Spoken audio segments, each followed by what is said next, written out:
Well, happy Valentine's Day, everyone. We love that you're taking 10 minutes for our show. I'm Carl Azus at the CNN Center. We have a Valentine's-related report coming up, but we're going to start across the Pacific because 2 weeks from right now, the leaders of the United States and North Korea will be holding their second ever summit.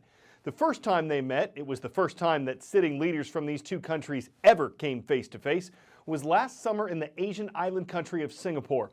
On February 27th and 28th, U.S. President Donald Trump and North Korean leader Kim Jong-un will sit down in Hanoi, the capital of Vietnam, to discuss their priorities for a possible peace agreement. Their nations have been rivals since fighting stopped in the Korean War in 1953. More than 65 years later, the U.S. is pushing for North Korea to completely get rid of its nuclear program and to stop trying to develop nuclear weapons. North Korea is pushing the U.S. to remove its sanctions, its penalties on North Korea's economy, and promise that America won't attack the Asian country. Analysts say the results of their last meeting are a mixed bag.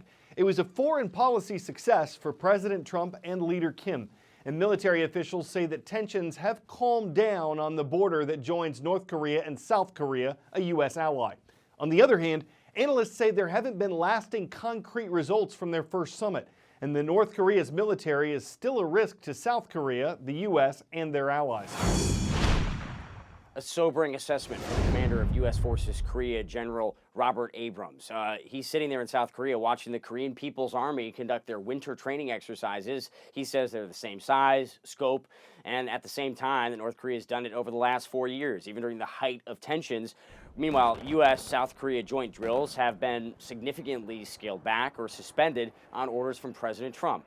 Obviously, the concern here, as U.S. soldiers rotate out of South Korea and new soldiers come in, well, they don't have that joint training. And over time, the U.S. and South Korean militaries are less and less prepared to counter any potential action by North Korea. Now, speaking of that, about 2 weeks from now, President Trump and Kim Jong-un will be meeting in Hanoi for the second time. And my colleague in D.C., Kylie Atwood, is learning from her sources that U.S. negotiators are asking North Korea for a list of nuclear scientists. They know a lot about the nuclear program from spy satellites, but they don't really know about the people behind it. Even if North Korea does eventually get rid of nuclear weapons, which U.S. intelligence officials have said is unlikely to completely happen, North Korea will still always have the knowledge. And analysts like Adam Mount do say, though, with realistic expectations, this diplomacy does have the potential to make the world safer. Kim Jong-un has substantially slowed the progress of his nuclear and missile advancements in order to hold this dialogue. At the same time, it's clear that sanctions pressure has slipped. It seems clear that there's a deal that could still be on the table here. It may not be the deal that John Bolton and Donald Trump want. Diplomacy has already greatly reduced the North Korean threat, according to a new report from Stanford University in the U.S. It was co-authored by Siegfried Hecker, who's a former director of the Los Alamos Weapons Lab in the United States. And he says basically because North Korea has not conducted a ballistic missile or nuclear test in more than a year, the program is far less dangerous now than it was a year ago, for example. And even though he says satellite imagery shows that North Korea is continuing to produce bomb fuel, possibly enough for up to 7 additional bombs during this period of diplomacy, nonetheless, still, because they're not testing the weapons, it is a safer situation today than it was. Will Ripley, CNN, Hong Kong. 10-second trivia. What is a Kona low?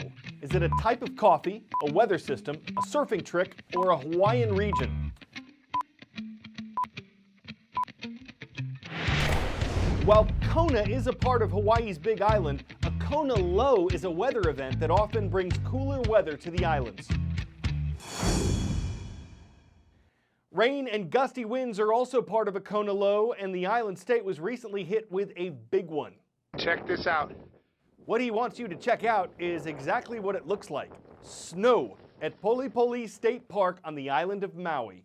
Hawaii's Department of Land and Natural Resources says this might be the first time ever that snow has fallen in a Hawaii state park. It's common at the tops of the state's volcanoes, but not at all common at elevations as low as 6,200 feet. But there's a lot more to this Kona low. As it approached the islands last weekend, the mayor of Hawaii County tweeted that every beach park and every state park would be closed. And as the system moved away from the state earlier this week, it left behind broken trees, power lines, and traffic lights. At one point, tens of thousands of Hawaiians were without electricity. At the summit of Mauna Kea, a dormant volcano on the Big Island, wind gusts of 191 miles per hour were recorded. That's the same wind speed of a very powerful hurricane. As you might expect, the system brought some high and dangerous surf. In northwest Maui, Hawaii News Now says a man from California was killed after he got stuck in rough ocean conditions. Some waves near the islands measured 60 feet, and there was coastal flooding on Oahu's north shore. The National Weather Service expected more cool, rainy weather on Thursday. That also happens to be St. Valentine's Day, a holiday probably named for a Christian religious leader who lived in the 3rd century. Though its history's been debated, one thing that isn't is that Americans spend money on the holiday. In fact, an annual survey released by the National Retail Federation, a U.S. trade association, indicates that Americans plan to spend more than $20 billion this year. That works out to about $162 for every person who plans to celebrate. And that's despite the fact that the survey says fewer Americans are celebrating the holiday. It's down to 51% this year from a high of 63% 12 years ago. The NRF doesn't know why fewer people are celebrating, but for those who do, greeting cards are a big seller. They account for more than $900 million of spending. That tradition dates back decades. With sweethearts spending sweet sentiments inside, no two Valentines will be exactly alike, but they all share similar roots. Hallmark Cards archivist Samantha Bradbeer says their company Valentines date back more than 100 years. Postcards as early as 1910, cards with the traditional fold 1916. Also in their collection, Valentines that predate Hallmark, back to the 19th century.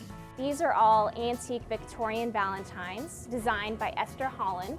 She was a daughter of a well-known bookstore and stationery store owner out of Massachusetts, and she received her first lace Valentine in 1847. It was printed in England, and she thought she could make something very similar. Holland's handmade Valentines bear a lot of the same icons of today's cards, hearts, and of course Cupid, who has long been a natural fit for the holiday. Cupid is sort of the junior partner of Venus in Rome or Aphrodite in Greece, where he would be known as Eros. And he is often depicted as this kind of playful, mischievous character. Playful, mischievous, serious, and silly, each Valentine is a collaboration, like the one between designers like Kelly Bloxham and writers like Renee Daniels that produced this Hallmark card. We're taking kind of puns and using them in Valentine's Day cards. So Renee gave us the awesome writing, and then I took it and we kind of wanted to give it a more casual design feel. And I worked about putting dimension on it and using the whole heartbeat as a reference for Valentine's Day.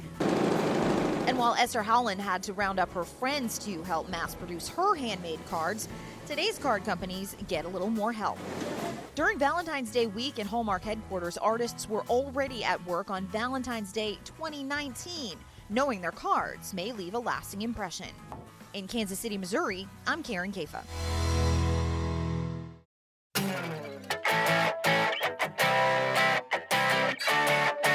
Black Panther rates a 10 out of 10. In this case, we don't mean the movie, we mean the animals that was recently caught on camera in the African country of Kenya.